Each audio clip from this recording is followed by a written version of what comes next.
全球排名第4的亚洲霸主印度，真的连子弹都造不出来吗？印度为何连弹药都要从国外进口？近日，美国知名军事网站环球火力公布了一份2022年全球军事排行。在这份排行榜单中，前3位依旧是美国、俄罗斯与中国。前3的位置基本也能得到大多数人的认同，而印度则继续保持着多年来全球第4军事大国的位置。然而，这个第4军事大国长期以来都存在很大的争议。有人认为，拥有强大海空力量的日本才是真正的第4军事大国，也有人认为，依旧保持着强大的工业能力以及核力量的英法才有资格坐上第4的宝座。而提起印度，似乎很多人难以与军事大国这个词联系起来，除了印度人自己。印度网友倒是对印度的军事力量相当自信，不少印度网友认为，印度的军事力量不应该仅排在第4，其巨大的后备力量加上能从全世界购买武器，印度要比前面的中国与俄罗斯更有优势。从全球，印度陆军拥有坦克4614辆，装甲车12000辆，各式火炮4700架。而印度空军方面包括战斗机564架，另外直升机、运输机、教练机在内数量超过1600架。印度海军方面包括1艘在役航空母舰，今年还有1艘国产航母预定服役，另外驱逐舰10艘，护卫舰25艘，巡逻舰128艘，潜艇17艘。从纸面数据来看，印度的确配得上第4军事大国的称号。不过，关于印度军事最大的争议不在于装备的数量，而是其战斗力的维持情况。坊间一直传闻，印度一旦达军器生产，而近年来随着印度提出印度制造2025的口号，军工弹药生产也开始授权私企。印度当然有能力生产弹药，不过有一个有意思的现象，那就是印度自产的弹药在印度军队中普遍不受欢迎，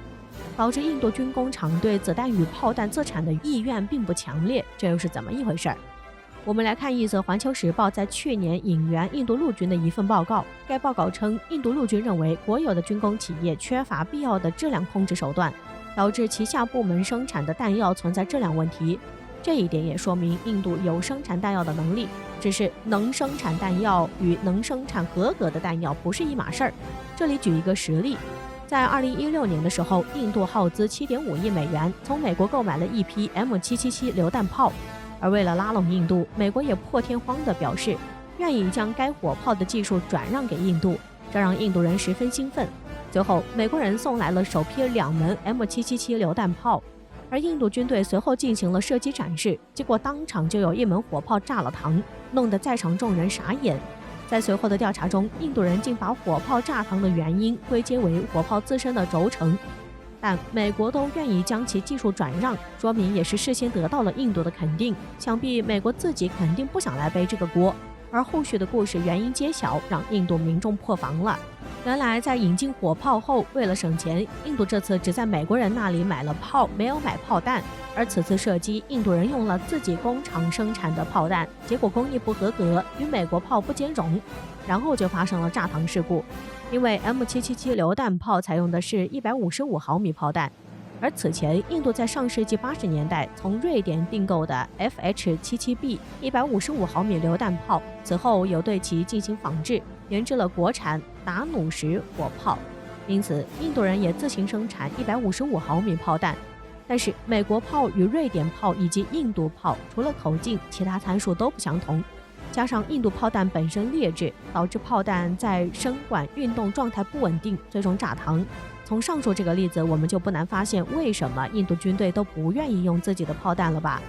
一是因为印度军队的武器装备属于万国造，有美国、俄罗斯、欧洲，各种武器在口径参数上本来都难以统一，如果不采用原装炮弹，稍有不慎就容易发生意外。二是印度军工产业本来都难以保证质量，从光辉战机、阿琼坦克的身上我们就能发现，